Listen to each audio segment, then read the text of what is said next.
আসসালামু আলাইকুম, আমি আসনান সাকিব। আর আজকে আমাদের আলোচনার বিষয় হচ্ছে ট্রানজিটিভ ভার্ব এবং ইনট্রানজিটিভ ভার্ব। বাক্যের অর্থ সম্পূর্ণ করতে যে ভার্বের অবজেক্ট প্রয়োজন হবে সেটি হচ্ছে ট্রানজিটিভ ভার্ব, এবং বাক্যের অর্থ সম্পূর্ণ করতে যে ভার্বের অবজেক্টের প্রয়োজন হবে না সেটি হচ্ছে ইনট্রানজিটিভ ভার্ব। অর্থাৎ যে ভার্বটি অবজেক্ট রয়েছে সেটি হবে ট্রানজিটিভ ভার্ব এবং যেটির অবজেক্ট থাকবে না সেটি হবে ইনট্রানজিটিভ ভার্ব। আমরা উদাহরণের মাধ্যমে বুঝতে এটি চেষ্টা করব। তার আগে একটি বিষয় আমাদের জানা দরকার, হোয়াট ইজ অবজেক্ট। অবজেক্টটা কি? আর আমরা যদি ক্রিয়াকে হুম বা হট দ্বারা প্রশ্ন করি, অর্থাৎ হুম হট অর্থাৎ কাকে বা কি দ্বারা, অর্থাৎ ভার্বকে যদি আমরা কাকে বা কি দ্বারা প্রশ্ন করি এবং আমরা যে উত্তরটি পাবো সেটি হবে অবজেক্ট। অর্থাৎ ভার্বকে কি এবং কাকে দ্বারা প্রশ্ন করলে যে উত্তরটি পাওয়া যায় সেটি হচ্ছে অবজেক্ট। আসুন উদাহরণগুলো আমরা লক্ষ্য করি। He writes a letter. সে চিঠি লেখে। তাহলে এটি ট্রানজিটিভ ভার্ব না ইনট্রানজিটিভ ভার্ব? তাহলে আমরা প্রথমে বলেছি যে ভার্বের অবজেক্ট থাকবে সেটি হবে ট্রানজিটিভ ভার্ব, যেটি থাকবে না সেটি হবে ইনট্রানজিটিভ ভার্ব। তাহলে আমরা সহজভাবে এই যে ভার্ব রয়েছে রাইটস লেখা, তো এটিকে আমরা কি দ্বারা প্রশ্ন করব? কাকে বা কি দ্বারা প্রশ্ন করব? তাহলে আমরা প্রশ্ন করি কাকে লেখে। উত্তর আমরা পাচ্ছি না, তাহলে আমরা কি দ্বারা প্রশ্ন করি? কি লেখে। তাহলে কি? এ লেটার, এটি চিঠি লেখে। আমরা কিন্তু উত্তর পেয়ে গেছি, তাহলে এটি হচ্ছে আমাদের অবজেক্ট। তাহলে যেহেতু আমরা ভার্বকে প্রশ্ন করে উত্তর পেয়ে গেছি, এজন্য এটি হচ্ছে ট্রানজিটিভ ভার্ব। আরেকটু উদাহরণ আমরা লক্ষ্য করি। Mother loves me. মা আমাকে ভালোবাসে। এখানে এই যে ভার্ব লাভ, এটিকে আমরা প্রশ্ন করি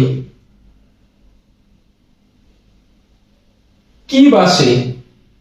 আমরা কিন্তু উত্তর পাচ্ছি না, আমরা আবার কাকে দ্বারা প্রশ্ন করি? কাকে বাসে, অর্থাৎ কাকে ভালোবাসে? আমাকে, মিকে। তাহলে আমরা অবজেক্ট পেয়ে গেছি মি। আমরা যেহেতু এখানে অবজেক্ট পেয়ে গেছি এর জন্য এটি ট্রানজিটিভ ভার্ব। ট্রানজিটিভ ভার্ব এটি। আবার আমরা পরের উদাহরণটি লক্ষ্য করি। He is eating rice.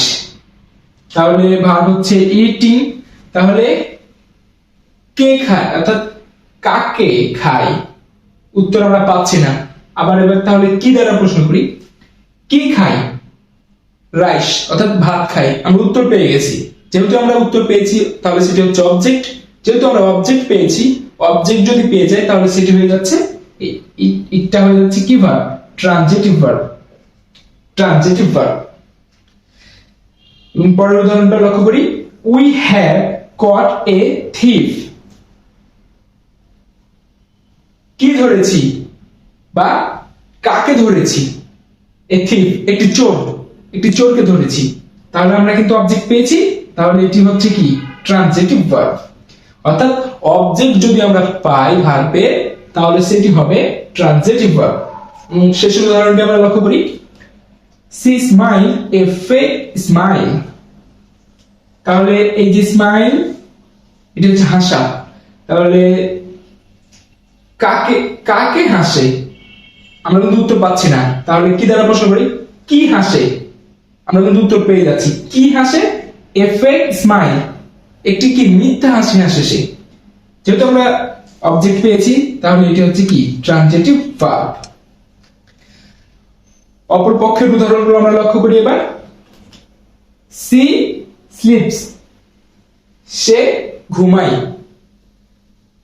তাহলে আমরা প্রশ্ন করি হুম বা হট দ্বারা এই ভার্বটিকে। কাকে ঘুমায়? আমরা কিন্তু উত্তর পাচ্ছি না, তাহলে কি দ্বারা আমরা প্রশ্ন করি দেখি তো। কি ঘুমায়। আমরা এবার উত্তর পেলাম না, আমরা যেহেতু উত্তর পাইনি অর্থাৎ আমরা কি অবজেক্টটাকে পাই নাই, তাহলে অবশ্যই এটি হবে ইন্ট্রান্সিটিভ ভার্ব। ইন্ট্রান্সিটিভ ভার্ব যেহেতু আমরা অবজেক্ট পাইনি। আবার পরের উদাহরণটা আমরা লক্ষ্য করি, দ্য বয় ইজ লাফিং। আমরা আবার প্রশ্ন করি, কাকে হাসে? উত্তর নাই। কি হাসে? এটার উত্তর নাই, তাহলে অবশ্যই এটি হচ্ছে ইন্ট্রান্সিটিভ ভার্ব। পরের উদাহরণটা আমরা লক্ষ্য করি, সি স্মাইলস এ লট। আমরা এবার এই যে স্মাইল ভার্ব, এই ভার্বটাকে আমরা প্রশ্ন করি, কাকে হাসে? উত্তর নাই। কি হাসে? এটারও উত্তর নাই। তাহলে তোমরা বলতে পারো স্যার এ লট এটা কি? এ লট এখানে কিন্তু এটা উত্তর আমরা যেহেতু পাইনি, কিন্তু তারপরেও একটি অংশ রয়েছে, এটি আসলে হচ্ছে অ্যাডভার্ব। এটি আসলে অ্যাডভার্ব। সি স্মাইলস এ লট, সে কেমন হাসে? অনেক বেশি হাসে। এটি কি একটি মডিফাই করেছে এই ভার্বটিকে, সেজন্য এটা হচ্ছে অ্যাডভার্ব। আর মনে রাখতে হবে যদি অ্যাডভার্ব থাকে, ভার্বের পরে যদি অ্যাডভার্ব থাকে তাহলে সেটি হবে ইন্ট্রান্সিটিভ ভার্ব। ওকে, এটি একটি সহজ উপায়। এছাড়া যদি প্রেপোজিশন থাকে শুধু, তাহলে সেটি ইন্ট্রান্সিটিভ ভার্ব হয়। যেমন আমরা লক্ষ্য করি, the little boy went to school. অর্থাৎ আমরা প্রশ্ন করি যদি এই ভার্বটিকে, কাকে যাই? কাকে যাই? উত্তর কিন্তু আমরা পাচ্ছি না। স্কুলে যাই এটা কিন্তু উত্তর হচ্ছে না। কাকে যাই আসলে, বা কি যাই, এটা হচ্ছে না। কোথায় যদি যাই, দ্বারা আমরা কোথায় দিয়ে যদি প্রশ্ন করতাম যে কোথায় যাই, স্কুলে যাই, তাহলে আমরা উত্তর পেতাম। কিন্তু আমাদের প্রশ্ন করতে হবে কাকে দ্বারা এবং কি দ্বারা। আমরা প্রশ্ন করেছি কিন্তু উত্তর পাই নাই, অর্থাৎ এখানে অবজেক্ট নাই, তাহলে এটি হবে ইন্ট্রান্সিটিভ ভার্ব। পরের উদাহরণটি আমরা লক্ষ্য করি, দ্য বার্ডস আর ফ্লাইং। পাখিটি উড়তেছে। কাকে উড়ে? উত্তর নাই। কি উড়ে? এটার উত্তর নাই। যেহেতু আমরা উত্তর পাচ্ছি না, এর জন্য এটি হচ্ছে কি ইন্ট্রান্সিটিভ ভার্ব। এবং লাস্ট এবং শেষ উদাহরণটা আমরা লক্ষ্য করি, হি রান ফাস্ট। তাহলে আমরা কি দেখছি? হি রান ফাস্ট, সে দ্রুত দৌড়ায়। তাহলে আমরা এই যে রান, এই রানটাকে আমরা কি করব? প্রশ্ন করব, কাকে দৌড়ায়? কাকে দৌড়ায়? উত্তর পাচ্ছি না। কি দৌড়ায়? তাও আমরা পাচ্ছি না।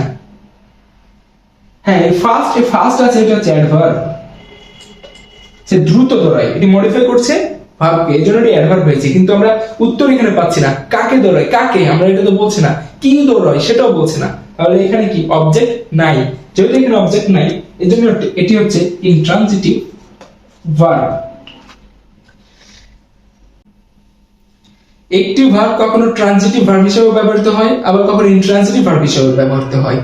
আমরা যদি এখানে খেয়াল করি, সি স্মাইলস এ লট, এখানে এই স্মাইলসটা কি হয়েছে? ইন্ট্রান্সিটিভ ভার্ব হিসেবে ব্যবহৃত হয়েছে। কারণ কি? কারণ এখানে অবজেক্ট নাই, এজন্য স্মাইলসটা হয়েছে এখানে ইন্ট্রান্সিটিভ ভার্ব। কিন্তু যদি আমরা এইখানে লক্ষ্য করি, see smile a fake smile, এখানে যেহেতু এ ফেক স্মাইল এটি হচ্ছে অবজেক্ট, অর্থাৎ এখানে অবজেক্ট যেহেতু রয়েছে, এর জন্য স্মাইলটা হয়ে গেছে ট্রানজিটিভ ভার্ব।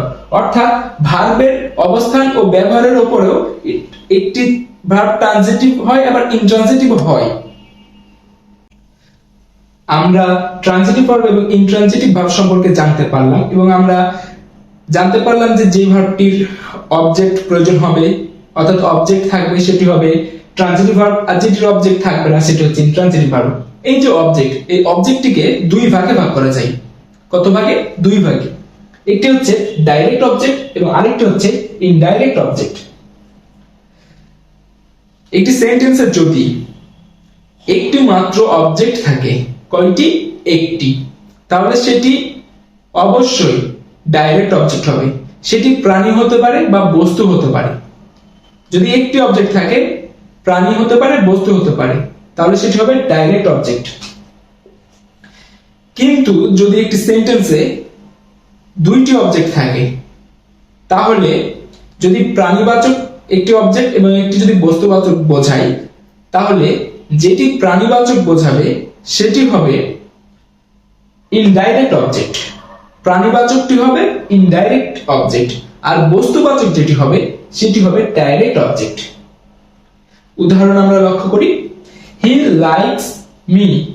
আমরা ভার্বকে প্রশ্ন করব কি দ্বারা বা কাকে দ্বারা। কাকে পছন্দ করে বা কি পছন্দ করে, কি পছন্দ করে আমরা উত্তর পাচ্ছি না। যদি আমরা কাকে দ্বারা প্রশ্ন করি, কাকে পছন্দ করে, আমাকে, মি, এই যে অবজেক্ট পেয়ে গেছি, তাহলে এটা কি ভার্ব? এটি অবশ্যই ট্রানজিটিভ ভার্ব, যেহেতু অবজেক্ট আছে। এবং আমরা যে একটি মাত্র অবজেক্ট পেয়েছি, কয়টি? একটি, মি, আর কিন্তু কোনো অবজেক্ট নাই, তাহলে সেটি অবশ্যই ডাইরেক্ট অবজেক্ট হবে। সেটি ব্যক্তি বা বস্তু যেটাই হোক না কেন, কারণ একটি মাত্র অবজেক্ট এখানে। আমরা আরেকটি উদাহরণ লক্ষ্য করব, his father gave me a book. তার বাবা আমাকে একটি বই দিয়েছিল। তো এই যে ভার্ব গেভ, এটাকে আমরা প্রশ্ন করি। প্রথমে আমরা কি দ্বারা প্রশ্ন করি, কি দিয়েছিল? এ বুক। আমরা কিন্তু একটি অবজেক্ট পেয়ে গেছি। আবার আমরা যদি প্রশ্ন করি কাকে দিয়েছিল, আমাকে, তাহলে আমরা কি আরেকটি অবজেক্ট পেয়ে গেছি। তাহলে আমরা কয়টি অবজেক্ট পেলাম? দুইটি অবজেক্ট পেলাম। এবার আমরা দেখব যে আসলে কোনটি ডাইরেক্ট অবজেক্ট এবং কোনটি ইনডাইরেক্ট অবজেক্ট। এই যে এ বুক, এটি যেহেতু বস্তুবাচক, এজন্য এটি হচ্ছে ডাইরেক্ট অবজেক্ট, যেহেতু এটি বস্তুবাচক। এটি হচ্ছে ডাইরেক্ট অবজেক্ট। এবং যেহেতু মি ব্যক্তিবাচক, এর জন্য এটা হচ্ছে ইনডাইরেক্ট অবজেক্ট। অর্থাৎ ব্যক্তি যদি বোঝায় তাহলে, অর্থাৎ দুইটি যদি সেন্টেন্সে অবজেক্ট থাকে তাহলে ব্যক্তি বোঝালে ইনডাইরেক্ট অবজেক্ট, এবং যদি বস্তু বোঝায় তাহলে ডাইরেক্ট অবজেক্ট। আর যদি বাক্যে একটি মাত্র অবজেক্ট থাকে, সেটি ব্যক্তি বস্তু যেটাই হোক, অবশ্যই সেটি হবে ডাইরেক্ট অবজেক্ট। আশা করি ভিডিওটি দেখে আপনাদের ভালো লাগবে এবং আপনারা উপকৃত হবেন। যদি উপকৃত হন তাহলে অবশ্যই সাবস্ক্রাইব করবেন এবং একটি লাইক করবেন। ধন্যবাদ।